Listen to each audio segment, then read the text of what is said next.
The overwhelming majority of pregnant mothers are very careful with how they treat their bodies so that they can ensure the best outcomes for their infants. I know that's what I did. Many of us avoided medications, caffeine, definitely alcohol and nicotine, and not just during pregnancy, but also during breastfeeding, because what mothers ingest ends up in the baby. And if your baby's relying on you for nutrition, you want to make sure that they are getting it. If what you eat ends up in your breast milk and the medications you take end up in your breast milk, you're careful. Anecdotally, one time I had curry and then I swear to God, my infant, my fussy baby burped curry at me. And there's obviously some science to back up my anecdote. A mother's dietary choices can influence a baby's tastes as an adult because what you eat ends up in the breast milk. That's why I was so horrified to see this University of Regina professor promoting chemically inducing mammary secretions, I'm not even going to call it breast milk, in transgender people so that they could pretend, I guess, to breastfeed an infant. University of Regina nursing professor Dr. Sheila Harani says she is committed to, quote, breaking barriers and supporting LGBTQ plus breastfeeding journeys. A video posted on the professor's X and YouTube pages states there exists a, quote, common misconception that only cisgender women can breastfeed, end quote. The professor's video, titled Supporting LGBTQ plus Breastfeeding Journey, says there is discrimination and bias from healthcare providers, lactation consultants, and breastfeeding educators for LGBTQ plus parents. Take a look at this video. It is a common misconception that only cisgender women can breastfeed, but transgender men and non-binary parents can also breastfeed their babies with the help of hormone therapy and lactation support. Breastfeeding can help LGBTQ+ parents bond with their babies and create a strong emotional connection, regardless of their gender identity or sexual orientation. LGBTQ+ families may face stigma and discrimination when breastfeeding in public, leading to feelings of isolation and exclusion from breastfeeding support groups and resources. LGBTQ+ parents may experience challenges accessing healthcare providers who are knowledgeable and sensitive to their unique needs and circumstances when seeking lactation support and guidance. LGBTQ+ parents who have undergone gender-affirming surgeries or hormone therapy may have specific concerns and questions related to breastfeeding, and may require specialized care and support from healthcare providers. LGBTQ+ parents may need to navigate complex legal and social barriers when establishing parentage and custody rights for their children, which can impact their ability to make informed decisions about breastfeeding and infant feeding. LGBTQ+ parents may face discrimination and bias from healthcare providers, lactation consultants, and breastfeeding educators, which can undermine their confidence and ability to breastfeed successfully. LGBTQ+ parents may benefit from connecting with other LGBTQ+ families and seeking out inclusive and affirming breastfeeding support groups and resources to find community and solidarity.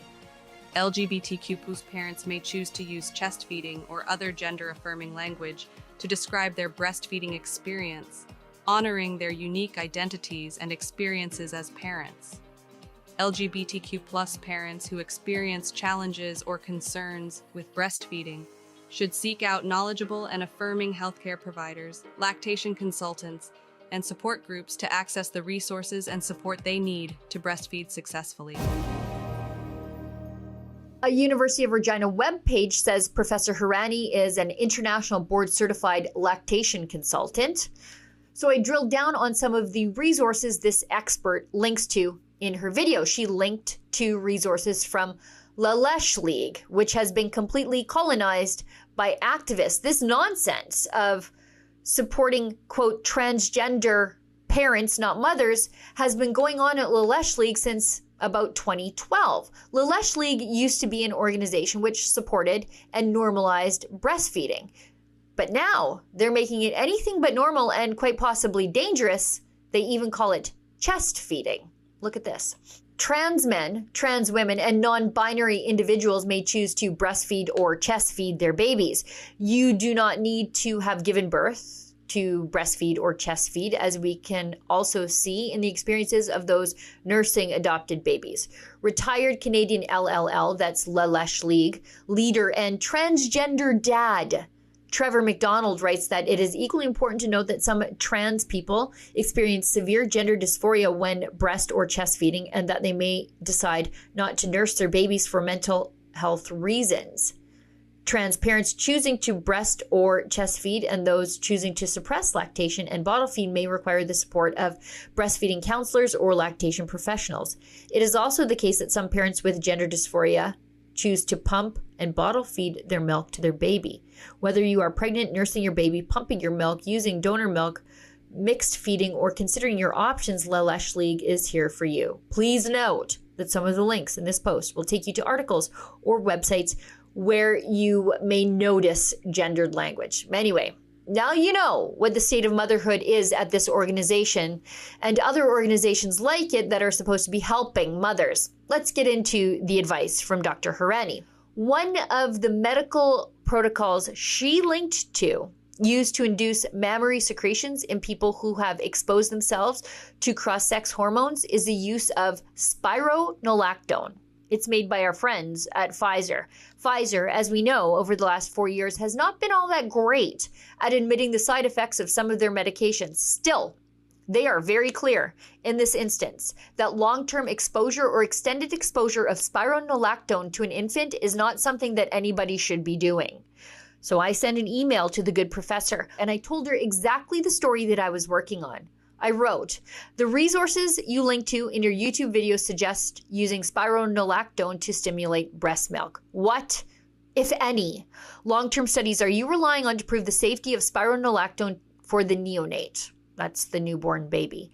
For reference, the manufacturer does not assure safety for long-term use during breastfeeding. And of course, I heard absolutely nothing back in the last 48 hours, so that's why we're here. And I didn't expect that I would, because she might have to admit that any sort of extended exposure of an infant baby boy, or girl for that matter, to this hormone meant to induce breast secretion in biological men or in biological women who have been taking cross-sex hormones can be gravely dangerous and damaging to the infant. And if we admit then that spironolactone can be dangerous to the infant, then we must admit that activists are doing all of this to feed their egos, to feed the emotional wants of an adult. The next logical conclusion is that these people are putting the ego of an adult above the health and welfare of a helpless child.